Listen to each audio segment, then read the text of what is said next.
কোনো না কোনো কাজের সাথে জড়িত হব।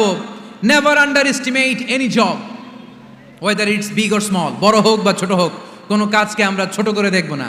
যে কোনো কাজ করো না ভাই, যে কোনো কাজ করো তা যেন হয় সবার চেয়ে সবচেয়ে সুন্দর। আমাদের অবসর সময়গুলোকে কাজে লাগানোর দরকার আছে না নাই? আমরা নিজেদেরকে কর্মঠ করে, কর্মজীবী হিসেবে, শ্রমজীবী হিসেবে নিজেদেরকে প্রতিষ্ঠিত করতে চাই। রাজি আছে মুসলমান? লক্ষ্মীপুরের যুবক ছেলেরা আওয়াজ করে বলো, পারা যাবে? লজ্জা কিসে? লজ্জা কিসে? অনেকে টাঙ্কি মারে, এদিক সেদিক ঘুরে, আর বলে আমার আব্বা চেয়ারম্যান। আরে তোর আব্বা চেয়ারম্যান, তুই কি? আমার আব্বা MP, member of the parliament. আরে তোর বাবা এমপি, এটা তো তার গৌরব, তোর কি আছে সেটা বল। এজন্য নিজের পায়ে দাঁড়াবো।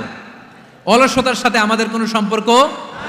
আজকের এই মাহফিল থেকে আমরা অলসতা, অকর্মণ্যতাকে নো বলে দিলাম।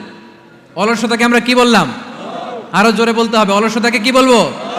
আর সব সময় কর্মঠ থাকবো, এনার্জেটিক থাকবো, নিজের পায়ে দাঁড়াবো, আইডিয়া জেনারেট করব, এন্টারপ্রেনার হওয়ার চেষ্টা করব, নতুন নতুন উদ্যোক্তা হওয়ার মাধ্যমে আমরা আমাদের নিজেদের ভাগ্য পরিবর্তনের চেষ্টা করব। কারণ আল্লাহ বলেছেন, ইন্নাল্লাহা লা ইউগাইয়িরু মা বিকাউমিন হাত্তা ইউগাইয়িরু মা বিআনফুসিহিম। আল্লাহ তাআলা ততক্ষণ পর্যন্ত কোনো জাতির ভাগ্যের চাকার পরিবর্তন করে না যতক্ষণ পর্যন্ত ওই জাতি নিজে নিজের ভাগ্যের চাকার পরিবর্তন করতে না চায়। চিল্লা এখন ঠিক কিনা? করে নাই। আল্লাহ শিক্ষা দিয়েছে, যেই পরিস্থিতিতে থাকো না কেন তোমাকে শ্রম ব্যয় করে, কষ্ট করে তোমার উপার্জন করতে হবে, রিজিকের বন্দোবস্ত করতে হবে। চিল্লায় বলেন ঠিক কিনা?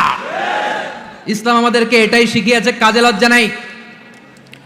আবার বিশ্বনবী বললেন, ইন খামাতিস সাআ ওয়া ফি ইয়াদি আহাদিকুম ফাসিলাতুন, তোমাদের কারো হাতে যদি একটা চারা বীজ থাকে, সে যদি দেখে কিয়ামত হতে শুরু করেছে, ফাইন ইসতাতাআ আন ইয়াগরিসাহা ক্বাবলা আন তাকুমাস সাআ ফালইয়াগরিসহা, কারো হাতে একটা চারা বীজ নিয়ত করেছে, চারা বীজটা রোপণ করবে, ইন দ্য মিন টাইম দেখলো কিয়ামত হতে শুরু করেছে, বিশ্বনবী বললেন, যদি তোমার সুযোগ থাকে কিয়ামত হওয়ার আগে চারা বীজটা রোপণ করে দাও।